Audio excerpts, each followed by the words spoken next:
ನಮಸ್ಕಾರ, ಇದು ವಿಶ್ವಂಬರ ಟಿವಿ. ನಾನು ಗುರುಪ್ರಸಾದ್ ಶಾಸ್ತ್ರಿ. ಪ್ರೈಮ್ ಗೆಸ್ಟ್ ಕಾರ್ಯಕ್ರಮಕ್ಕೆ ಸ್ವಾಗತ. ಇವತ್ತು ನಮ್ಮ ಜೊತೆಗಿದ್ದಾರೆ ಶ್ರೀಮತಿ ಸರಸ್ವತಿ ಎನ್ ರವಿ. ರಾಜ್ಯದ ಪ್ರತಿಷ್ಠಿತ ಸ್ವಯಂ ಸೇವಾ ಸಂಸ್ಥೆ ಆಗಿರುವ ಸ್ಕಾಡ್ವೆಸ್ ಇದರ ಮುಖ್ಯ ಹಣಕಾಸು ಮತ್ತು ಆಡಳಿತಾಧಿಕಾರಿಯಾಗಿದ್ದಾರೆ.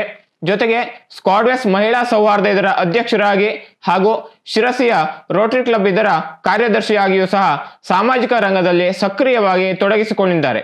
ಕಾರ್ಯಕ್ರಮಕ್ಕೆ ಆತ್ಮೀಯ ಸ್ವಾಗತ. ನಮಸ್ಕಾರ. ನಮಸ್ಕಾರ.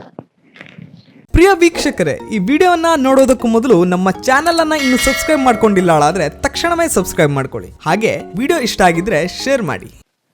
ಮೇಡಮ್, ತಾವು ಬಹುಮುಖಿ ವ್ಯಕ್ತಿತ್ವ ಅಂದ್ರೆ ಪರ್ಸನಾಲಿಟಿಯಾಗಿ ಕಳೆದ 20 ವರ್ಷದಲ್ಲಿ ಸಾಮಾಜಿಕ ರಂಗದಲ್ಲಿ, ಆರ್ಥಿಕ ರಂಗದಲ್ಲಿ, ಸಹಕಾರಿ ರಂಗದಲ್ಲಿ, ಒಟ್ಟಾರೆ ಎಲ್ಲ ರಂಗದಲ್ಲಿ ಅಂದ್ರೆ ಸಕ್ರಿಯವಾಗಿ ಗುರುಸ್ಕೊಂಡಿದ್ರಿ.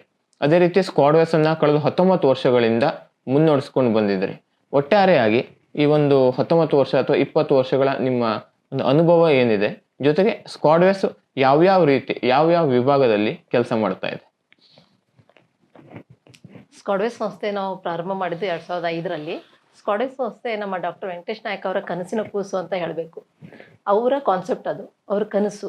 ಅವ್ರ ಕನಸಿಗೆ ನಾವು ಒಂದು 6 ಜನ ಸಮಾನ ಮನಸ್ಕರ ಜೊತೆಯಾಗಿ ಕಟ್ಟಿದಂಥ ಸಂಸ್ಥೆ. ನಾನು ಸಂಸ್ಥೆಯ ಪ್ರಾರಂಭದಿಂದಲೂ ಸಂಸ್ಥೆ ಜೊತೆಯಾಗಿದ್ದೇನೆ. ಸಂಸ್ಥೆ ಪ್ರಾರಂಭ ಮಾಡಬೇಕಾದ್ರೆ ನಾನು ಖಜಾಂಚಿ ಆಗಿದ್ದೆ. ಈಗ ಸಂಸ್ಥೆಯ ಸೆಕ್ರೆಟರಿ ಆಗಿದ್ದೇನೆ ಬೋರ್ಡಲ್ಲಿ. ಹಾಗೆ ಸಂಸ್ಥೆ ಎಲ್ಲ ಚಟುವಟಿಕೆಗಳಲ್ಲಿ ಮುಖ್ಯ ಹಣಕಾಸು ಮತ್ತು ಆಡಳಿತಾಧಿಕಾರಿಗೆ ಕೆಲಸ ಮಾಡ್ತಾ ಇದ್ದೇನೆ. ನನಗೆ ಈ ಕೆಲಸ ತುಂಬ ತೃಪ್ತಿ ತಂದಿದೆ. ಯಾಕಂದರೆ ನಾವು ಇಲ್ಲಿವರೆಗೂ ಸುಮಾರು 15 ಲಕ್ಷ ಜನರ ಜೀವನವನ್ನು ತಲುಪಿದ್ದೇವೆ.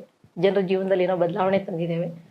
ಅದು ಪ್ರತಿದಿನ ಬೆಳಗ್ಗೆ ಎದ್ದು ನಮ್ಮ ಕೆಲಸ ಜೊತೆಗೆ ಜನರ ಜೀವನದಲ್ಲಿ ಬದಲಾವಣೆ ತರುವಂಥ ಕೆಲಸವನ್ನು ನಾವು ಏನು ಮಾಡ್ತಾ ಇದ್ದೀವಿ, ಇದು ನಿಜವಾಗೂ ಆತ್ಮತೃಪ್ತಿ ಕೊಡುವಂಥ ಕೆಲಸ. ಒಂದಿನೂ ನಮಗೆ ಬೇಜಾರಾಗೋದಿಲ್ಲ, ಒಂದಿನೂ ಇದೆಷ್ಟಪ್ಪ ಕೆಲಸ ಅಂತ ಅನಿಸೋದಿಲ್ಲ. ಅಲ್ಲಿಂದ ಇಲ್ಲಿವರೆಗೂ ನಮ್ಮ ಸಂಸ್ಥೆ 26 ಜಿಲ್ಲೆಗಳಲ್ಲಿ ಈಗಾಗಲೇ ಕೆಲಸ ಮಾಡ್ತಾ ಇದೆ. 450 ಜನ ಸಿಬ್ಬಂದಿಗಳಿದ್ದಾರೆ. ರಾಜ್ಯದ one of the best NGO ಅಂತ ನಮ್ಮ ಸಂಸ್ಥೆಯನ್ನು ಗುರುತಿಸಿದ್ದಾರೆ. ರಾಷ್ಟ್ರೀಯ ಅಂತಾರಾಷ್ಟ್ರೀಯ ಮಟ್ಟದ ಎಲ್ಲ ಪಾರ್ಟ್ನರ್ಸ್ ಇದ್ದಾರೆ ನಮ್ಮ ಜೊತೆಗೆ. ಸೊ ಒಂದು ತುಂಬ ತೃಪ್ತಿಕರ ಕೆಲಸ ಅಂತ ಹೇಳ್ಬೋದು. ಯಾಕಂದರೆ ತಳಮಟ್ಟದ ಜನರ ಜೀವನವನ್ನು ತಲುಪುವಂಥ ಕೆಲಸ ನಾವೇನು ಮಾಡ್ತಾ ಇದ್ದೀವಿ. ಮಹಿಳೆಯರಿರ್ಬೋದು, ರೈತರಿರ್ಬೋದು, ಗ್ರಾಮೀಣ ಭಾಗದ ಜನ ಇರ್ಬೋದು, ಇವರೆಲ್ಲರಿಗೂ ನಮ್ಮ ಸಂಸ್ಥೆ ಬೇರೆ ಬೇರೆ ಚಟುವಟಿಕೆಗಳ ಮೂಲಕ ಅವರ ಜೀವನದಲ್ಲಿ ಒಂದು ದಿನಾನಾದರೂ ನಗು ಮೂಡಿಸೋ ಕೆಲಸಕ್ಕೆ ನಾವು ಒಂದು ಕಾರಣರಾಗಿದ್ದೀವಿ ಅನ್ನೋದು ತುಂಬ ತೃಪ್ತಿ ಕೊಡುವಂಥ ಕೆಲಸ. ಹಾಗಾಗಿ ನಾನು ಇದರ ಬಗ್ಗೆ ಹೇಳೋದಕ್ಕೆ ಹೊಡಿಸಿಲ್ಲ. ನಾನು ತುಂಬಾ ಅದೃಷ್ಟಶಾಲಿ ಅಂತ ಹೇಳಬೇಕು. ಯಾಕಂದರೆ ನಮ್ಮದು ಒಂದು ಬಡ ಕುಟುಂಬ. ನಾನು ತುಂಬ ಬಡ ಹಿನ್ನೆಲೆಯಿಂದ ಬಂದವಳು. ನನಗೆ ಸಣ್ಣವಳಿದ್ದಾಗ ನಾನು ಬೆಳೆಯೋದ್ರ ಜೊತೆಗೆ ನನ್ನ ಜೀವನ ರೂಪಿಸೋದ್ರ ಜೊತೆಗೆ ಸಮಾಜಕ್ಕೂ ಏನಾದರೂ ಮಾಡಬೇಕನ್ನೋ ತುಂಬ ದೊಡ್ಡ ತುಡಿತ ಇತ್ತು. ಅದು ಈ ಮೂಲಕ ಈಡೇರಿದೆ. ನನ್ನ ಜಾಬು ಸೋಷಿಯಲ್ ವರ್ಕೇ ಆಗಿರೋದಕ್ಕೆ ನಾನು ದೇವ್ರಿಗೆ ತುಂಬ ಕೃತಜ್ಞಳಾಗಿದ್ದೀನಿ. ಆಮೇಲೆ ಅದೇ ರೀತಿ ನಮ್ಮೆಲ್ಲ ತಂಡ ಇರ್ಬೋದು, ನಮ್ಮ ವೆಂಕಟೇಶ್ ಸರ್ ಇರ್ಬೋದು, ಎಲ್ಲರೂ ಒಂಥರ ಸಮಾನ ಮನಸ್ಕರಿದ್ದೀವಿ ನಾವೆಲ್ಲರೂ. ಹಾಗಾಗಿ ಪ್ರತಿದಿನವೂ ಒಂದು ಸೆಲೆಬ್ರೇಷನ್ ಅಂತ ಹೇಳ್ಬೋದು. ಪ್ರತಿದಿನ ನಾವು ಏನು ಕೆಲಸ ಮಾಡ್ತೀವಿ, ಅದ್ರಲ್ಲಿ ಏನು ಅಚೀವ್ಮೆಂಟ್ ಆಗ್ತದೆ, ಏನು ಬದಲಾವಣೆ ಆಗ್ತದೆ, ನಮಗೆ ಪ್ರತಿದಿನವೂ ಖುಷಿ ಕೊಡ್ತಾ ಇದೆ. ಪ್ರತಿದಿನವೂ ಇವತ್ತಿಗಿಂತ ನಾಳೆ ಒಳ್ಳೆಯ ದಿನ ಆಗಿ ಬರ್ತಾ ಇದೆ. ಹಾಗಾಗಿ ತುಂಬ ಸಂತೋಷವಾಗಿದ್ದೇನೆ. ಮತ್ತು ಈ ಅವಕಾಶ ಕೊಟ್ಟಿದ್ದಕ್ಕಾಗಿ ದೇವರಿಗೆ ಮತ್ತು ಎಲ್ಲರಿಗೂ ಕೂಡ ಕೃತಜ್ಞಳಾಗಿದ್ದೇನೆ. ಓಕೆ. ಅನಂತ ಸ್ಮಾರ್ಟ್ ಸಿಟಿ ಶಿರಸಿಯಲ್ಲಿ ವ್ಯವಸ್ಥಿತವಾಗಿ ಮಾಡಿರುವ ಲೇಔಟ್ ಇದಾಗಿದೆ. ಅಕ್ಟೋಬರ್ 15ರೊಳಗೆ ರಿಜಿಸ್ಟ್ರೇಷನ್ ಮಾಡಿದ್ದಲ್ಲಿ 25% ಭರ್ಜರಿ ಡಿಸ್ಕೌಂಟ್. ಶಿರಸಿಯಿಂದ ದೊಡ್ಡನಳ್ಳಿ ರಸ್ತೆಯಲ್ಲಿ KHB ಕಾಲೋನಿಯಿಂದ ಕೇವಲ 4 ಕಿಲೋಮೀಟರ್ ದೂರವಿರುವ ಲೇಔಟ್. ಮಕ್ಕಳ ವಿದ್ಯಾಭ್ಯಾಸಕ್ಕೆ ಅನುಕೂಲವಾಗುವಂತೆ ಪ್ರತಿಷ್ಠಿತ ಚಂದನ ಶಾಲೆಯಿಂದ ಕೇವಲ 1 ಕಿಲೋಮೀಟರ್ ದೂರ. ಸುಸಜ್ಜಿತವಾದಂತಹ ಚರಂಡಿ ವ್ಯವಸ್ಥೆ, ಉತ್ತಮ ಗುಣಮಟ್ಟದ ಸಿಮೆಂಟ್ ರಸ್ತೆ, ಮೂಲಭೂತ ಸೌಕರ್ಯ ಒಳಗೊಂಡಿದೆ. ಆಸಕ್ತರು ಈ ಕೂಡಲೇ ಸಂಪರ್ಕಿಸಿ. 2015ರಲ್ಲಿ ಸ್ಕಾಡ್ವೆಸ್ ಮಹಿಳಾ ಸಂವಾದವನ್ನ ಆರಂಭಿಸಿ ಅದರ ಅಧ್ಯಕ್ಷರಾಗಿದ್ರಿ. ಕಳೆದ 9 ವರ್ಷಗಳಿಂದ ಒಂದು ಒಳ್ಳೆಯ ರೀತಿಯಲ್ಲಿ ಸೌಹಾರ್ದ ಮುನ್ನಡೆಸ್ಕೊಂಡು ಬಂದಿದ್ರಿ. ಒಂದು ಸಹಕಾರಿ ಸಂಸ್ಥೆಯಲ್ಲಿ ಮಹಿಳೆಯಾಗಿ ನಿಮ್ಮ ಅಭಿಪ್ರಾಯ ಏನು? ಜೊತೆಗೆ ಸಹಕಾರಿ ಸಂಘದಲ್ಲಿ ಅಥವಾ ಸಹಕಾರಿ ಸೌಹಾರ್ದ ಕ್ಷೇತ್ರದಲ್ಲಿ ಮಹಿಳೆಯರ ಪಾಲ್ಗೊಳ್ಳುವಿಕೆ ಬಗ್ಗೆ ನಿಮ್ಮ ಅನಿಸಿಕೆ ಏನು? ಸಹಕಾರಿ ಕ್ಷೇತ್ರ ತುಂಬ ವಿಸ್ತಾರವಾದ ಕ್ಷೇತ್ರ ಅಂತ ಹೇಳಬೇಕು. ನಮ್ಮ ರಾಜ್ಯದಲ್ಲಿ 3 ಆ್ಯಕ್ಟ್ಗಳ ಮೂಲಕ ಸಹಕಾರಿ ಸಂಸ್ಥೆಗಳು ಕಾರ್ಯನಿರ್ವಹಿಸ್ತಾ ಇದ್ದಾವೆ. 1957ರ ಹಳೆ ಕಾಯ್ದೆ, ಸೌಹಾರ್ದ ಕಾಯ್ದೆ, ಇನ್ನೊಂದು ಮಲ್ಟಿ ಕೋಆಪರೇಟಿವ್ ಆ್ಯಕ್ಟ್ ಅಂತ ಸೆಂಟ್ರಲ್ ಗೌರ್ಮೆಂಟ್ ಇತ್ತು. ಈ 3 ಕಾಯ್ದೆಗಳಡಿಯಲ್ಲಿ ಕೆಲಸ ಮಾಡ್ತಾ ಇರುವಂಥ ಸಂಸ್ಥೆಗಳು ನಮ್ಮಲ್ಲಿದ್ದಾವೆ. 2015ರಲ್ಲಿ ನಾವು ನಮ್ಮ ಸ್ಕಾಡ್ವೆಸ್ ಸಂಸ್ಥೆಯ ಸ್ವಸಹಾಯ ಸಂಘದ ಮಹಿಳೆಯರಿಗೆ ಸಾಲ ಕೊಡಿಸೋದಕ್ಕಾಗಿ ಅಥವಾ ಮೈಕ್ರೋ ಕ್ರೆಡಿಟ್ ಕ್ರೆಡಿಟ್ ಲಿಂಕೇಜ್ ಮಾಡೋದಕ್ಕಾಗಿ ಕಟ್ಟಿದಂಥ ಇದು ಸೊಸೈಟಿ ಆಗಿದೆ ನಮ್ಮದು, ಸ್ಕಾಟಿಷ್ ಮಹಿಳಾ ಸೌಹಾರ್ದ ಸಹಕಾರಿ. ಕಟ್ಟಿದ ಹಿನ್ನೆಲೆ ಏನು ಅಂತಂದರೆ, ನಮ್ಮ ಎಲ್ಲ ಸ್ವಸಹಾಯ ಸಂಘ, ಸುಮಾರು 2,500 ಸ್ವಸಹಾಯ ಸಂಘಗಳಿದ್ದವು ನಮ್ಮವು. ಆ ಎಲ್ಲ ಸ್ವಸಹಾಯ ಸಂಘಗಳಿಗೆ ಸಾಲ ಬೇಕೇ ಬೇಕು. ಸಾಲವನ್ನು ನಾವು ಬೇರೆ ಬೇರೆ ಬ್ಯಾಂಕ್ಗಳ ಮೂಲಕ ಮತ್ತು NBFCಗಳು ಅಂತ ಹೇಳ್ತಾರೆ, ಆ ಸಂಸ್ಥೆಗಳ ಮೂಲಕ ನಾವು ಲೋನ್ ಲಿಂಕೇಜ್ ಮಾಡಿಸ್ತಿದ್ವಿ. ಬಟ್ ಅಲ್ಲೇನಾಗ್ತಿತ್ತು ಅಂತಂದರೆ, ಅವರು ತಮ್ಮ ಅವಶ್ಯಕತೆ ಇದ್ದಾಗ ಅಥವಾ ತಮ್ಮ ಟಾರ್ಗೆಟ್ ಇದ್ದಾಗ ನಮಗೆ ನಮ್ಮ ಸಂಘದ ಸದಸ್ಯರಿಗೆ ಸಾಲ ಕೊಡ್ತಾ ಇದ್ರು ಬಿಟ್ಟರೆ, ನಮ್ಮ ಸಂಘದ ಸದಸ್ಯರ ಅವಶ್ಯಕತೆಗಳಿಗೆ ತಕ್ಕಂಗೆ ಬರ್ತಾ ಇರಲಿಲ್ಲ. ಒಂದು ಸಲ ಒಂದು ಹುಡುಗಿ ಮದುವೆ 2014ರಲ್ಲಿ ಒಂದು ಹುಡುಗಿ ಮದುವೆಗಾಗಿ ಅವರು ಸಾಲ ಮಾಡಿದ್ರು. ಬಟ್ ಅದು ಎಲೆಕ್ಷನ್ ಟೈಮ್ ಆಗಿತ್ತು, 2014 ಲೋಕಸಭಾ ಚುನಾವಣೆ ಸಮಯ ಅದು. ಆವಾಗ ನ್ಯಾಪ್ಕಿನ್ಸಿಂದ ನಾವು ಸಾಲ ಕೊಡಿಸ್ತಿದ್ವಿ ಇವರಿಗೆ. ಅವರು ಕ್ಯಾಶ್ ಡಿಸ್ಬರ್ಸ್ಮೆಂಟ್ ಮಾಡ್ತಿದ್ರು, ಹಣದ ರೂಪದಲ್ಲಿ ಸಾಲ ಕೊಡ್ತಿದ್ರು, ಬ್ಯಾಂಕ್ ಟ್ರಾನ್ಸ್ಫರ್ ಇರಲಿಲ್ಲ. ಸೊ ಎಲೆಕ್ಷನ್ ಹೊತ್ತಿಗೆ ಅವರು ಸಾಲ ಕೊಡೋದಕ್ಕೆ ಅಂತ ಹೋಗ್ತಾ ಇರೋ ಸಮಯದಲ್ಲಿ ಆ ದುಡ್ಡನ್ನು ಚುನಾವಣಾಧಿಕಾರಿಗಳು ವಶಪಡಿಸ್ಕೊಂಡ್ರು. ಸೊ ಅವ್ರ ಹತ್ರ ಎಲ್ಲ ದಾಖಲೆ ಇತ್ತು, ಆದರೆ ಏನೂ ಪ್ರಯೋಜನ ಆಗಲಿಲ್ಲ. ಯಾಕಂದರೆ ಅವರು ಕೋರ್ಟಿಗೆ ಕಟ್ಟಿದ್ರು, ಕೋರ್ಟಿಂದ ನೀವು ದಾಖಲೆ ತೋರಿಸಿ ಕೋರ್ಟಿಂದ ತಗೊಳ್ಳಿ ಅಂತ ಹೇಳಿದರು. ಈ ಹುಡುಗಿ ಮದುವೆಗೆ 8 ದಿನ ಇತ್ತು. ಬಟ್ ಅವಳು ಪೂರ್ತಿ ಇಡೀ ಕುಟುಂಬ ಇದ್ರ ಮೇಲೆ ಡಿಪೆಂಡ್ ಆಗಿತ್ತು. 2 ಲಕ್ಷ ಸಾಲಕ್ಕೆ ಹಾಕಿದ್ರು ಅವರು. 2 ಲಕ್ಷ ಸಾಲ ಸಿಕ್ಕರೆ ಅವಳು ಮದುವೆಯಲ್ಲಿದ್ದರೆ ಸಾಲ ಇಲ್ಲ, ಮದುವೆ ಆಗೋದಿಲ್ಲ ಅವಳದು. ಆ ಥರದ ಪರಿಸ್ಥಿತಿ ಇತ್ತು. ನ್ಯಾಪ್ಕಿನ್ಸ್ ಅಧಿಕಾರಿಗಳು ಏನು ಹೇಳಿದರು, ನಮ್ಮ ಹತ್ರ ಎಲ್ಲ ಪೇಪರ್ ಇದೆ, 2-3 ದಿನದಲ್ಲಿ ಕ್ಲಿಯರ್ ಮಾಡ್ತೀವಿ ಅಂತ. 2-3 ದಿನ ಆಯಿತು, 7-8 ದಿನ ಆದರೂ ಕೂಡ ಏನೂ ಆಗಲಿಲ್ಲ. ಆ ಹುಡುಗಿದು ಇವತ್ತು ಮದುವೆ. ಇವತ್ತು ನಮ್ಮ ಆಫೀಸಿನಲ್ಲಿ ಅವಳು ದುಡ್ಡಿಗಾಗಿ ಕೂತ್ಕೊಂಡಿದ್ದಾಳೆ. ಅಲ್ಲಿ ನಾಂದಿ ನಡೀತಾ ಇದೆ, ಬಟ್ ಕಾಲ್ ಮಾಡ್ತಾ ಇದ್ದಾರೆ. ಯಾಕೆ ಅಂತಂದರೆ, ನಾವು ನಮ್ಮ ಬೋರ್ಡಲ್ಲಿ ತೀರ್ಮಾನ ತಗೊಂಡಿದ್ವಿ, ಅವಳಿಗೊಂದು ಸಹಾಯ ಮಾಡೋಣ, ಮುಂದೆ ಏನಾಗ್ತದೆ ಆಗಲಿ. ನಮ್ಮದು ಸ್ವಯಂ ಸೇವಾ ಸಂಸ್ಥೆ, ನಾವು ಸಾಲ ಎಲ್ಲ ಕೊಡೋಕ್ಕಾಗೋದಿಲ್ಲ. ಬಟ್ ಪರಿಸ್ಥಿತಿ ಹಿಂಗಾಗಿರೋದಕ್ಕೆ ನಾವು ತೀರ್ಮಾನ ತಗೊಂಡಿದ್ವಿ. ಅವಳೇ ಸದಸ್ಯ ಆಗಿದ್ಲು, ಅವಳೇ ಬರಬೇಕಾಗಿತ್ತು. ಯಾಕಂದರೆ ಬ್ಯಾಂಕ್ ಅಕೌಂಟ್ ಅವಳೇ ಹೆಸರಲ್ಲ ಇತ್ತು. ನಾವು ದುಡ್ಡು, ನಮ್ಮ ಹತ್ರ ಕ್ಯಾಶ್ ಇರ್ತಿರ್ಲಿಲ್ಲ, ಬ್ಯಾಂಕ್ ಮೂಲಕನೇ ಕೊಡಬೇಕಾಗಿತ್ತು. ಬ್ಯಾಂಕ್ ಡ್ರಾ ಮಾಡ್ಕೊಂಡು ಹೋಗೋದಕ್ಕಾಗಿ ಅವಳು ಮದುವೆ ದಿನ ನಮ್ಮ ಆಫೀಸಲ್ಲಿ ಕೂತ್ಕೊಂಡಿದ್ಲು.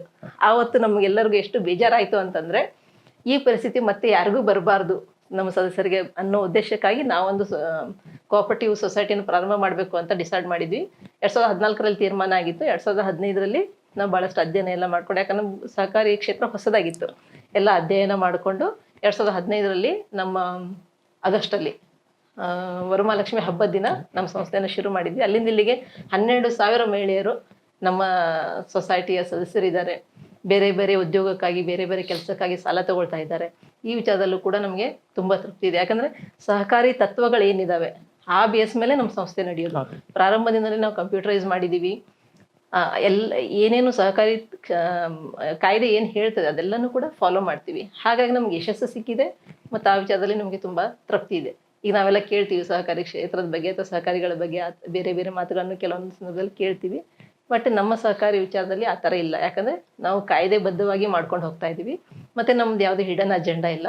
ಜನರಿಗೆ, ನಮ್ಮ ಸ್ವಸಹಾಯ ಸಂಘದ ಸದಸ್ಯರಿಗೆ ಏನು ಹೋಗಬೇಕು ಸೇವೆ, ಅದು ಸೇವೆ ಸಲ್ಲಿಸೋದು ಒಂದೇ ಪರಮ ಉದ್ದೇಶ ಆಗಿರೋದಕ್ಕಾಗಿ ನಮ್ಮ ಸಂಸ್ಥೆ ತುಂಬ ಚೆನ್ನಾಗಿ ನಡೀತಾ ಇದೆ. ದೇವ್ರ ದಯೆ ಇದೆ, ನಮ್ಮೆಲ್ಲ ಸದಸ್ಯರ ಸಹಕಾರ ಕೂಡ ಇದೆ. ಓಕೆ, ಈಗ ಸಾಮಾನ್ಯವಾಗಿ ಏನೊಂದು ವಿಚಾರ ಬರುತ್ತೆ ಕೇಳಿದ್ರೆ, ಸಮಾಜದಲ್ಲಿ ಮಹಿಳೆಯರು ಪುರುಷರು ಸಮಾನವಾಗಿರ್ತಾರೆ, ಸಮಾನವಾಗಿದ್ದಾರೆ ಅಂತ. ಆದರೆ ಇವತ್ತಿನ ಪರಿಸ್ಥಿತಿಯಲ್ಲಿ ಮಹಿಳೆ ಅಂದ ತಕ್ಷಣ ಆ ಮನೆಯ ಕಟ್ಟುಪಾಡುಗಳು, ಜವಾಬ್ದಾರಿಯನ್ನು ನಿರ್ವಹಿಸಿ ಹೊರಗೆ ಬರುವಂಥದ್ದು ಬಹಳ ಕಷ್ಟ. ಹೊರಗೆ ಬಂದು ಸಾಧನೆ ಮಾಡಿದವರ ಪೈಕಿ ಕೆಲವರು ಮಾತ್ರ ಕಾಣುತ್ತಾರೆ. ಹಾಗಾಗಿ ತಾವೊಬ್ಬ ಮಹಿಳೆಯಾಗಿ ಒಟ್ಟಾರೆ ಈ ಒಂದು 20 ವರ್ಷ ಸಾಮಾಜಿಕ ಜೀವನದಲ್ಲಿ ನಿಮ್ಮ ಸವಾಲುಗಳು ಏನಿತ್ತು ಅಥವಾ ಇದಕ್ಕೆ ಪ್ರೇರಣೆ ಏನು? ಮೊದಲನೇದಾಗಿ ಸಮಾನತೆ ಅನ್ನೋ ವಿಚಾರಕ್ಕೆ ಬಂದರೆ, ನಾವು ಸಮಾನರಲ್ಲ. ಪುರುಷ ಮತ್ತು ಸ್ತ್ರೀ ಯಾವತ್ತೂ ಸಮಾನರಲ್ಲ, ಯುನಿಕ್ ಅಂತ ಹೇಳ್ಬೋದು, ವಿಭಿನ್ನ. ಮಹಿಳೆನೇ ಒಂಥರ ಬೇರೆ, ಪುರುಷರೇ ಒಂಥರ ಬೇರೆ.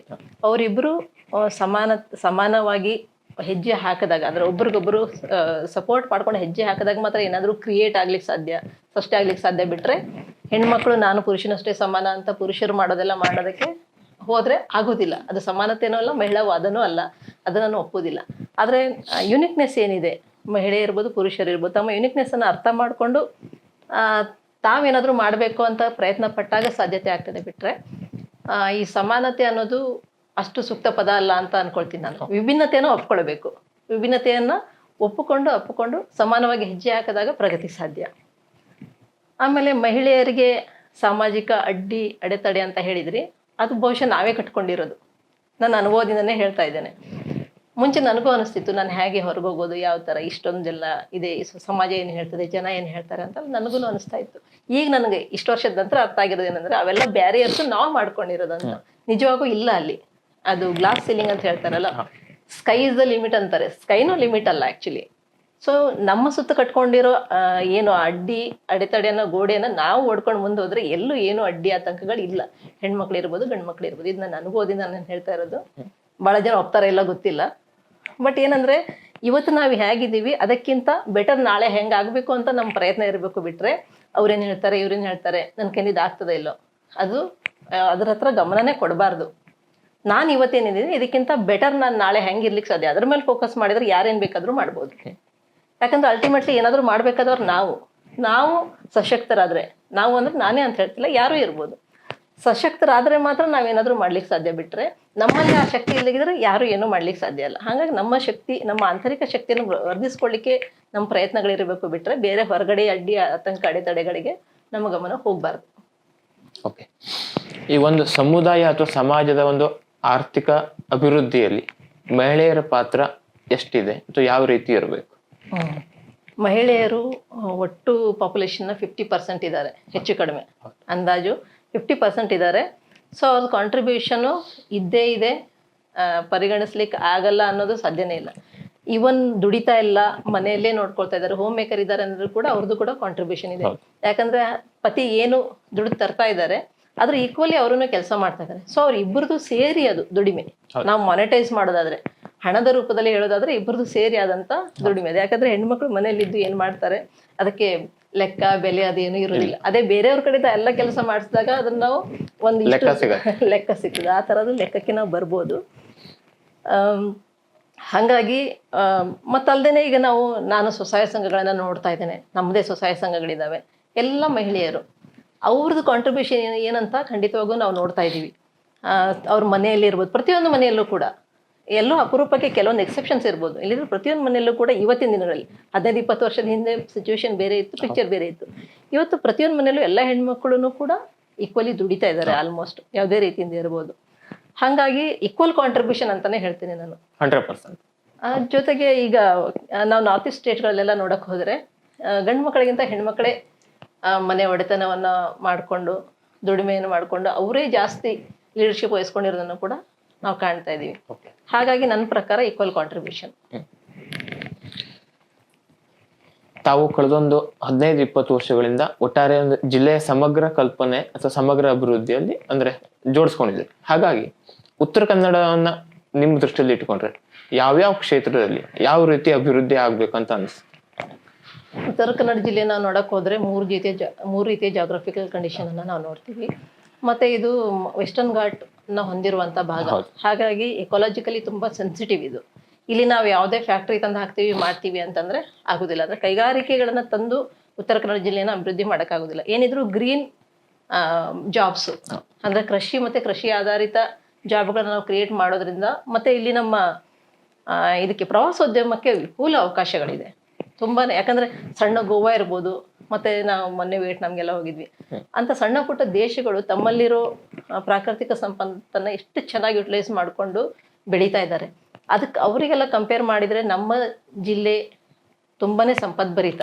ಸೊ ಇಲ್ಲಿ ನಾವು ಆ ಪ್ರವಾಸೋದ್ಯಮವನ್ನ ಮುಖ್ಯವಾಗಿ ಇಟ್ಟುಕೊಂಡು ಗಮನಿಸಿ ಅದು ಡೆವಲಪ್ ಮಾಡಿದರೆ, ಮತ್ತೆ ಗ್ರೀನ್ ಜಾಬ್ಸ್ ಅನ್ನ ನಾವು ಜಾಸ್ತಿ ಇಂಟ್ರೊಡ್ಯೂಸ್ ಮಾಡಿದ್ರೆ ಜಿಲ್ಲೆ ಅಭಿವೃದ್ಧಿ ಆಗ್ಲಿಕ್ಕೆ ಸಾಧ್ಯ. ಇಲ್ಲಾಗಿದ್ರೆ ನಾವು ಈಗಾಗಲೇ ನೋಡ್ತಾ ಇದ್ದೀವಿ, ಎಲ್ಲಾ ಮನೆಗಳು ಒಂಥರ ವೃದ್ಧಾಶ್ರಮಗಳಾಗಿದ್ದಾವೆ. ಯಂಗ್ ಜನರೇಷನ್ ಎಲ್ಲ ಹೊರಗಡೆ ಹೋಗ್ಬಿಟ್ಟಿದ್ದಾರೆ. ಹೆಮ್ಮೆಯಿಂದ ಹಿಡ್ಕೊಳ್ತಾರೆ, ನನ್ನ ಮಗ ಆ ಕಂಪನಿಯಲ್ಲಿ ಇದ್ದಾನೆ, ಬೆಂಗಳೂರಲ್ಲಿ ಇದ್ದಾನೆ, ವಿದೇಶದಲ್ಲಿ ಇದ್ದಾನೆ, ಫಾರಿನ್ ಅಲ್ಲಿ ಇದ್ದಾನೆ ಅಂತ. ಬಟ್ ವಾಸ್ತವ ಸ್ಥಿತಿ ನಮ್ಮಲ್ಲಿ ಇಲ್ಲ ಅನ್ನೋದು ಅದು ಕಟು ಸತ್ಯ. ಸೊ ಹಾಗಾಗಬಾರ್ದು ಅಂತಂದ್ರೆ ಇಲ್ಲಿನೇ ಅದು ಕ್ರಿಯೇಟ್ ಆಗಬೇಕು, ಜನರೇಟ್ ಆಗಬೇಕು. ಜೊತೆಗೆ ನಮ್ಮ ಯಂಗ್ ಜನರೇಷನ್ ಕೂಡ ಆ ಥರ ವಿಭಿನ್ನವಾಗಿ ಯೋಚನೆ ಮಾಡಿ ಇಲ್ಲೇ ಇದು ಏನು ಮಾಡ್ಲಿಕ್ಕೆ ಸಾಧ್ಯ. ಈಗ ಬಹಳಷ್ಟು ಜನ ಕೋವಿಡ್ ನಂತರ ನಾನು ಗಮನಿಸ್ತಾ ಇದ್ದೇನೆ, ಬಹಳಷ್ಟು ಜನ ವಾಪಸ್ ಬರ್ತಾ ಇದ್ದಾರೆ, ಇಲ್ಲೇ ಬಂದು ಏನಾದರೂ ಮಾಡೋ ಯೋಚನೆಯನ್ನ ಮಾಡ್ತಾ ಇದ್ದಾರೆ. ಅದು ಒಳ್ಳೆ ಬೆಳವಣಿಗೆ.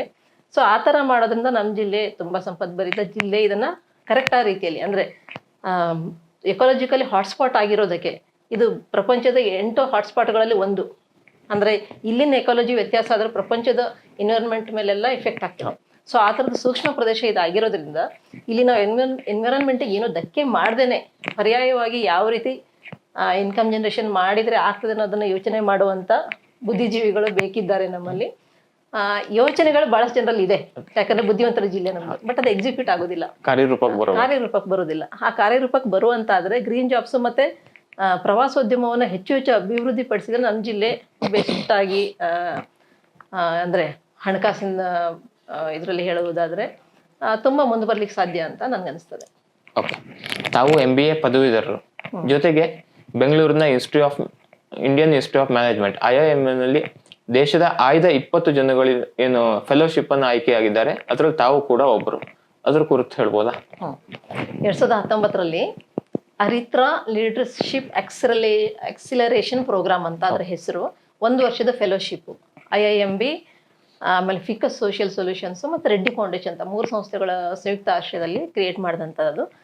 ಪ್ರತಿ ವರ್ಷ 20 ಜನರಿಗೆ ಅವಕಾಶ ಇರ್ತದೆ. ಅದರಲ್ಲಿ ನ್ಯಾಷನಲ್ ಲೆವೆಲ್ ಸೆಲೆಕ್ಷನ್ ಅದು. ಸೊ ಅದು ತುಂಬ ಒಳ್ಳೆಯ ಅನುಭವ ನನಗೆ. ನನ್ನ ಕೆಲಸದಲ್ಲಿ ಅದು ಲೀಡರ್ಶಿಪ್ ಎಕ್ಸಿಲರೇಷನ್ ಪ್ರೋಗ್ರಾಮೇ ಆಗಿದ್ದಕ್ಕಾಗಿ ನನ್ನ ಕೆಲಸಗಳಲ್ಲಿ ಇನ್ನೂ ಸ್ವಲ್ಪ ಶಾರ್ಪ್ನೆಸ್ ತರೋದಕ್ಕೆ, ಇನ್ನೂ ಇನ್ನೋವೇಟಿವ್ ಆಗಿ ಥಿಂಕ್ ಮಾಡೋದಕ್ಕೆ ನಂಗೆ ತುಂಬ ಸಹಾಯ ಮಾಡ್ತದ್ದು.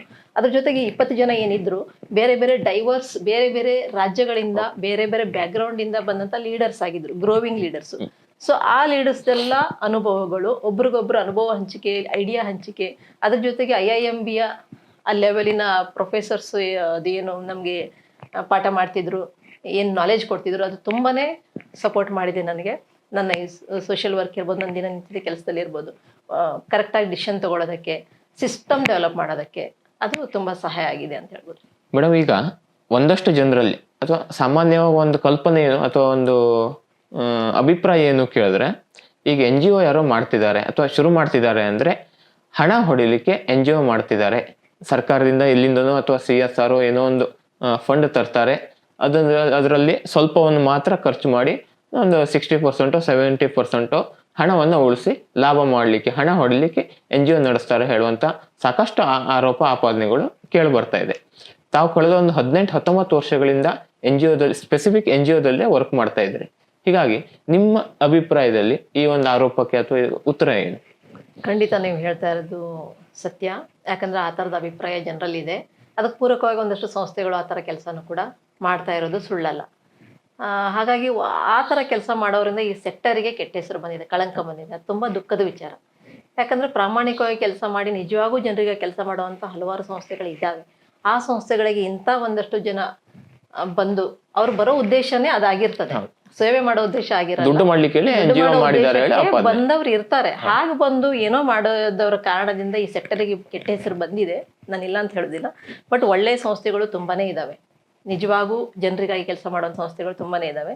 ಈಗ ನಾವು 19 ವರ್ಷದ ನನ್ನ ಜರ್ನಿ ಬಗ್ಗೆನೇ ಹೇಳೋದಾದ್ರೆ, ನಮ್ಮ ಸಂಸ್ಥೆ ಬಗ್ಗೆನೇ ಹೇಳೋದಾದ್ರೆ, ನಮ್ದು guide star India platinum transparency certificate ಇದೆ. ಅದು ಸುಮಾರು 3-4 ತಿಂಗಳು ಅಪ್ ಟು 6 ಮಂತ್ವರೆಗೂ ಕೂಡ 6 ತಿಂಗಳವರೆಗೂ ಅವರು ವಿಗೋರಸ್ ಆಗಿ ಸಂಸ್ಥೆ ಎಲ್ಲ ಆ್ಯಂಗಲಿಂದ ಎಲ್ಲ ದಾಖಲೆಗಳು, ನಾವು ಹೆಂಗೆ ಕೆಲಸ ಮಾಡ್ತೀವಿ ಏನು ಅದನ್ನೆಲ್ಲ ನೋಡಿ ಆಮೇಲೆ ಸರ್ಟಿಫೈ ಮಾಡ್ತಾರೆ. ಸೊ ಅಂತ ಟ್ರಾನ್ಸ್ಪರೆನ್ಸಿ ಸರ್ಟಿಫಿಕೇಟ್ ನಮ್ದಿದೆ. ಅದೇ ರೀತಿ ಅಂತ ಸರ್ಟಿಫಿಕೇಟ್ ಅದು ಕೂಡ ಪ್ಲಾಟಿನಮ್, ಗೋಲ್ಡ್ ಅಲ್ಲ. ಗೋಲ್ಡ್ ಕೊಡ್ತಾರೆ ಅವರು, ಸಿಲ್ವರ್ ಕೊಡ್ತಾರೆ, ಪ್ಲಾಟಿನಮ್ ಕೊಡ್ತಾರೆ. ಹೈಯೆಸ್ಟ್ ಪ್ಲಾಟಿನಮ್ ಸರ್ಟಿಫಿಕೇಟ್ ನಾವು ತಗೊಂಡಿದ್ದೀವಿ.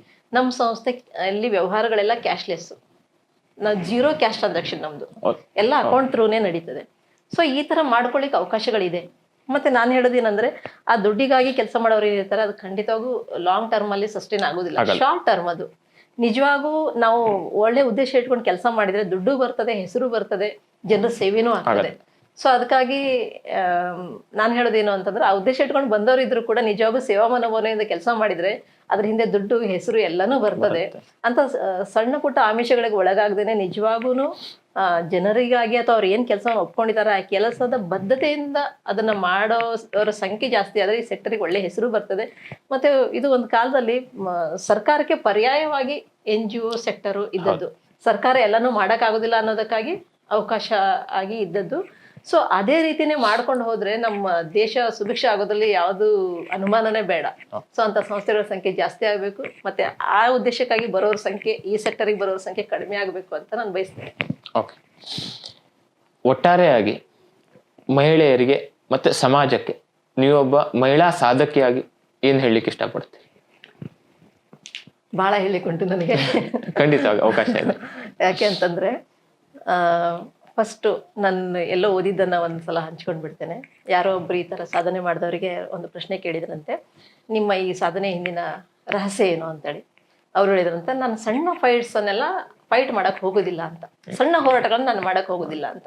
ಅದು ತುಂಬ ನಿಜ. ಯಾಕಂದರೆ ನಾವು ಹೆಣ್ಣುಮಕ್ಕಳು ಹೆಚ್ಚಿನ ಸಂದರ್ಭದಲ್ಲಿ ಮನೆಯಲ್ಲಿರುವಂಥ ಮಾತೆಯರು ಇರ್ಬೋದು, ಸಣ್ಣ ಸಣ್ಣ ವಿಚಾರಗಳಿಗೆ ಅದನ್ನೇ ದೊಡ್ಡ ಮಾಡಿಕೊಂಡು ಅದರಲ್ಲೇ ಸಮಯ ಎನರ್ಜಿ ಎಲ್ಲ ಹೋಗ್ಬಿಡ್ತಾರೆ.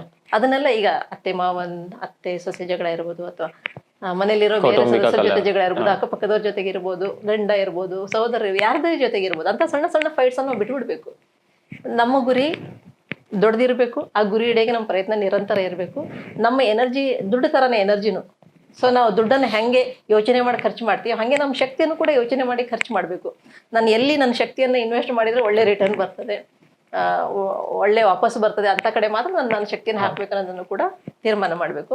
ಮತ್ತು ಇನ್ನೊಂದು ದೊಡ್ಡ ಮಿತಿ ಏನಂತಂದರೆ, ನಮ್ಮ ಕೇರ್, ನಾವು ಸೆಲ್ಫ್ ಕೇರ್ ನಾವು ತೊಗೊಳ್ಳಿಕ್ಕೆ ಹೋದರೆ ನಮ್ಗೆ ಏನು ಅನಿಸ್ತದೆ ಅಂತಂದರೆ, ನಾನು ಸ್ವಾರ್ಥಿ ಆಗಿಬಿಟ್ಟಿದ್ದೀನಿ, ನನ್ನ ಕುಟುಂಬದ ಹತ್ರ ಲಕ್ಷ್ಯ ಕೊಡ್ತಾ ಇಲ್ಲ, ನನ್ನ ಕೇರ್ ನಾನು ಮಾಡ್ತಾ ಇದ್ದೀನಿ ಅಂತ. ಅದು ಖಂಡಿತ ಅಲ್ಲ. ಯಾಕಂದರೆ ನಾವು ಇನ್ನೊಬ್ರಿಗೆ ಕೊಡಬೇಕು ಅಂದ್ರೆ ನಮ್ಮ ಗ್ಲಾಸ್ ಫುಲ್ ಇರಬೇಕು. ನಮ್ಮ ಗ್ಲಾಸ್ ಎಂಟಿ ಇದ್ರೆ ನಾವು ಬೇರೆಯವ್ರಿಗೆ ಏನು ಕೊಡಕ್ಕೆ ಸಾಧ್ಯ ಇಲ್ಲ. ನಾನು ಹೆಲ್ದಿ ಇದ್ರೆ ಮಾತ್ರ ನನ್ನ ಕುಟುಂಬವನ್ನ, ನನ್ನ ಸುತ್ತಮುತ್ತಲು ಇರೋರನ್ನ ನಾನು ಚೆನ್ನಾಗಿ ನೋಡ್ಕೊಳ್ಳಿಕ್ಕೆ ಸಾಧ್ಯ. ಅದಕ್ಕೆ ನಾನು ಯಾವಾಗೂ ಎಲ್ಲರಿಗೂ ಹೇಳೋದೇನಂದ್ರೆ, ನಿಮ್ಮ ಸೆಲ್ಫ್ ಕೇರ್ ಫಸ್ಟ್ ಮಾಡ್ಕೊಳ್ಳಿ ನೀವು ಅಂತ. ನೀವು ಗಟ್ಟಿಯಾಗಿ, ನೀವು ಆರೋಗ್ಯವಾಗಿದ್ದರೆ ಮಾತ್ರ ಬೇರೆಯವ್ರನ್ನ ಕೇರ್ ಮಾಡ್ಲಿಕ್ಕೆ ಸಾಧ್ಯ. ನಿಮ್ಮ ಕುಟುಂಬವನ್ನು ನೀವು ಪ್ರೀತಿಸ್ತೀರಿ ಅಂತಂದ್ರೆ ನೀವು ಫಸ್ಟು ಆರೋಗ್ಯವಾಗಿರಿ, ನೀವು ಸ್ಟ್ರಾಂಗ್ ಆಗಿರಿ ಅಂತ. ಇಲ್ಲಗಿದ್ರೆ ನಾನೇ ಸರಿ ಇಲ್ಲಗಿದ್ರೆ ನನ್ನ ಕುಟುಂಬವನ್ನು ನಾನು ಸಂತೋಷವಾಗಿಡಕ್ಕೆ ಸಾಧ್ಯನೇ ಇಲ್ಲ ಅನ್ನೋದು ಮತ್ತೊಂದು ವಿಚಾರ. ಆಮೇಲೆ ನಾವು ನಮ್ಮದು ಮೈಂಡ್ ಸೆಟ್ ಹೆಂಗಿದೆ ಅಂದರೆ, ಭಾಳಷ್ಟು ಹೆಣ್ಮಕ್ಳದು ನಾವು ಯಾರ್ದೋ ಮೇಲೆ ಡಿಪೆಂಡೇ ಇರಬೇಕು ಯಾವಾಗೂ. ಸಣ್ಣವರಿದ್ದಾಗ ತಂದೆ, ಆಮೇಲೆ ಸಹೋದರರು, ಗಂಡ, ಮಕ್ಕಳು. ಸೊ ಬೇರೆಯವ್ರ ಮೇಲೆ ಡಿಪೆಂಡ್ ಆಗಿ ಇರಬೇಕು ಅನ್ನೋ ಒಂದು ಮನಸ್ಥಿತಿ ನಮ್ಮದು ಇದೆ. ದಾಸ್ಯದ ಮನೋಭಾವ ಅಂತ ಹೇಳ್ತೀನಿ ನಾನು. ಈಗೀಗ ಭಾಳಷ್ಟು ಚೇಂಜ್ ಆಗಿದೆ ಅದು ಪಿಕ್ಚರು, ಮುಂಚಿನ ಥರ ಇಲ್ಲ.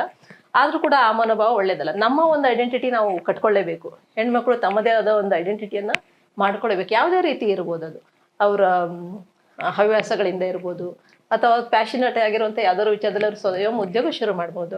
ಈ ಥರ ನಮ್ಮ ಒಬ್ಬ IIMB ಒಬ್ಬ ನಮ್ಮ ಲೆಕ್ಚರರ್ ಹೇಳ್ತಿದ್ರು, ಯಾವಾಗ 3 ಬರ್ನರ್ಸನ್ನು ನಾವು ಉರಿಸ್ತಾ ಇರಬೇಕು ಹೆಣ್ಮಕ್ಳು ಅಂತ. ಒಂದು ಕುಟುಂಬದ ಕೇರ್ ತಗೊಳ್ಳೋದಾಯ್ತು, ಇನ್ನೊಂದು ನಮ್ಮ ಪ್ರೊಫೆಷನ್ನು, ನಮ್ಮ ದುಡಿಲಿಕ್ಕೆ ಬದುಕಲಿಕ್ಕೆ ದುಡ್ಡು ಬೇಕು, ಪ್ರೊಫೆಷನ್ನು. ಇನ್ನೊಂದು ನಮ್ಮ ಪ್ಯಾಷನ್. ಸೊ ನಾವು ಹುಟ್ಟಿದ್ವಿ, ಮನೆ ಕೆಲಸ ಮಾಡಿದ್ವಿ, ದುಡಿದ್ವಿ, ಸತ್ವಿ ಅಂತ ಆಗಬಾರ್ದು. ನಮಗಾಗೂ ಕೂಡ ನಾವು ಬದುಕಬೇಕು. ಸೊ ಈ ತರ 3 ಬರ್ನರ್ಸು ನಾವು ಸಮಾನವಾಗಿ ಅದನ್ನ ಉಳಿಸ್ತಾ ಇರಬೇಕು ಅಂತ ಹೇಳ್ತೀನಿ. ನಂಗೆ ಅದು ಒಂಥರ ಸಿಂಕ್ ಆಗಿದೆ ಮನಸ್ಸಲ್ಲಿ, ನಿಜ ಅಂತ ಅನಿಸ್ತದೆ. ಸೊ ಎಲ್ಲರಿಗೂ ನಾನು ಅದನ್ನೇ ಹೇಳ್ತೇನೆ, ಸೆಲ್ಫ್ ಕೇರ್ ತಗೊಳ್ಳಿ. ನೀವು ದಿನ ಚೆನ್ನಾಗಾಗ್ತಾ ಹೋಗಿ, ನೀವು ಚೆನ್ನಾಗಾದಂಗೆ ಆಟೋಮೆಟಿಕಾಗಿ ನಿಮ್ಮ ಸುತ್ತಲಿರೋ ವಾತಾವರಣ ಚೇಂಜ್ ಆಗ್ತದೆ. ಮತ್ತು ಯಾವುದೋ ಬ್ಯಾರಿಯರ್ಸ್ ಇಲ್ಲ ಯಾರಿಗೂ. ಸೊ ನಾವು ಹೊರಟ್ರೆ ನಾವು ಸುಮ್ಮನೆ ನೆಪಗಳನ್ನು ಹೇಳ್ತೀವಿ, ಅದಿಲ್ಲ, ಇದಿಲ್ಲ, ಅದು ಅಡ್ಡಿ ಇದೆ, ಅದು ಸಮಸ್ಯೆ, ಇದು ಸಮಸ್ಯೆ ಇದೆ. ನಿಜವಾಗೂ ಅದೇನು ಸಮಸ್ಯೆಗಳು ಅಲ್ವೇ ಅಲ್ಲ. Where there is a will there is a way ಅಂತ ಹೇಳ್ತಾರೆ. ನಮ್ಮಲ್ಲಿ ವಿಲ್ ಇದ್ರೆ ದಾರಿಗಳು ತಾನೇ ಕಾಣ್ತಾ ಹೋಗ್ತವೆ. ಆಮೇಲೆ ನಾವು 1 ಹೆಜ್ಜೆ ಮುಂದಿಟ್ರೆ 2 ಹೆಜ್ಜೆ ನಮ್ಮ ಜೊತೆಗೆ ಬರೋದಕ್ಕೆ ಜನರು ಸಿದ್ಧರಾಗಿರ್ತಾರೆ. ಹಾಗಾಗಿ ಅವೆಲ್ಲ ಸುಮ್ಮನೆ ಸಣ್ಣ ಮಾತುಗಳು, ಸುಮ್ಮನೆ ಮಾತುಗಳವು. ಅದು ಯಾವುದನ್ನು ಮಾಡ್ದೇನೆ ಗುರಿ ಎಡೆಗೆ ಪಯಣ ನಿರಂತರವಾಗಿರ್ಲಿ ಅಂತ ನಾನು ಕೇಳ್ಕೊಳ್ತೀನಿ ಎಲ್ಲರೂ. ಓಕೆ, ಇವತ್ತಿನ ಪ್ರೈಮ್ ಗೆಸ್ಟ್ ಕಾರ್ಯಕ್ರಮದಲ್ಲಿ ನಮ್ಮ ಜೊತೆ ಉಪಸ್ಥಿತರಿದ್ದು ಅಭಿಪ್ರಾಯ ಅನಿಸಿಕೆ ಹಂಚಿಕೊಂಡಿರುವ ಶ್ರೀಮತಿ ಸರಸ್ವತಿ ಎನ್ ರವಿ ಇವರಿಗೆ ವಿಶ್ವಂಬರ ಟಿವಿ ವತಿಯಿಂದ ಹೃತ್ಪೂರ್ವಕ ಕೃತಜ್ಞತೆಗಳನ್ನ ಸಲ್ಲಿಸ್ತಾ ಇದ್ದೀವಿ. ವಿಶ್ವಂಬರ ಟಿವಿ ಕುರಿತಾಗಿ ಒಂದೆರಡು ಅನಿಸಿಕೆಯನ್ನು ಹಂಚ್ಕೋಬೇಕು ಅಂತ ಕೇಳ್ಕೊತೀನಿ. ಧನ್ಯವಾದಗಳು ನಿಮಗೆ. ನನ್ನನ್ನು ನಿಮ್ಮ ಪ್ರೈಮ್ ಗೆಸ್ಟ್ ಕಾರ್ಯಕ್ರಮಕ್ಕೆ ಕರೆಸಿ ಇಷ್ಟೊತ್ತು ನನ್ನ ಜೊತೆಗೆ ಮಾತಾಡಿ ನನ್ನ ಒಂದೆರಡು ಅನಿಸಿಕೆಗಳನ್ನ ಹಂಚ್ಕೊಳ್ಳಿಕ್ಕೆ ಅವಕಾಶ ಕೊಟ್ಟಿದ್ದಕ್ಕೆ. ವಿಶ್ವಂಬರ ಟಿವಿ ನಾನು ಅಬ್ಸರ್ವ್ ಮಾಡ್ತಾ ಇದ್ದೇನೆ, ತುಂಬ ವೇಗವಾಗಿ ಹೋಗ್ತಾ ಇದ್ದೀರಿ. ಆಮೇಲೆ ಎಲ್ಲ ಸಿದ್ಧತೆಗಳ ಸಮೇತ ಹೋಗ್ತಾ ಇದ್ದೀರಿ. ಪತ್ರಿಕೋದ್ಯಮ 4ನೇ ಸ್ತಂಭ ಅಂತ ಹೇಳ್ತಾರೆ, ಪ್ರಜಾಪ್ರಭುತ್ವದ 4ನೇ ಸ್ತಂಭ ಪತ್ರಿಕೋದ್ಯಮ ಅಂತ ಹೇಳ್ತಾರೆ. ಪಾಸಿಟಿವ್ ಜರ್ನಲಿಸಮ್ ತುಂಬ ಇಂಪಾರ್ಟೆಂಟು. ಸೊ ನೀವು ಅದನ್ನು ಅರ್ಥ ಮಾಡಿಕೊಂಡು ಆ ದಿಶೆಯಲ್ಲಿ ಹೆಜ್ಜೆ ಇಡ್ತಾ ಇದ್ದೀರಿ ಅಂತ ನನಗನ್ನಿಸ್ತದೆ. ಈಗ ಇನ್ನೂ ನಿಮಗೆ ಸಣ್ಣ ಕೂಸು ನೀವು. ಸೊ ಅತಿ ಶೀಘ್ರದಲ್ಲಿ ಬೆಳೆದು ದೊಡ್ಡ ಹೆಜ್ಜೆ ಇಟ್ಟು ನಿಮ್ಮ ಈ ವಿಶ್ವಂಬರ ಟಿವಿ ಹೆಮ್ಮರವಾಗಲಿ, ಪತ್ರಿಕಾರಂಗದಲ್ಲಿ ಒಂದು ಹೊಸ ಹೆಸರು ಮೂಡ್ಲಿ, ನಿಮ್ದು ಹೊಸ ಹೆಜ್ಜೆ ಗುರುತು ಮೂಡ್ಲಿ ಅಂತ ಆಶಿಸ್ತೇನೆ. ಎಲ್ಲರಿಗೂ ಒಳ್ಳೇದಾಗ್ಲಿ. ಧನ್ಯವಾದ. ಧನ್ಯವಾದ.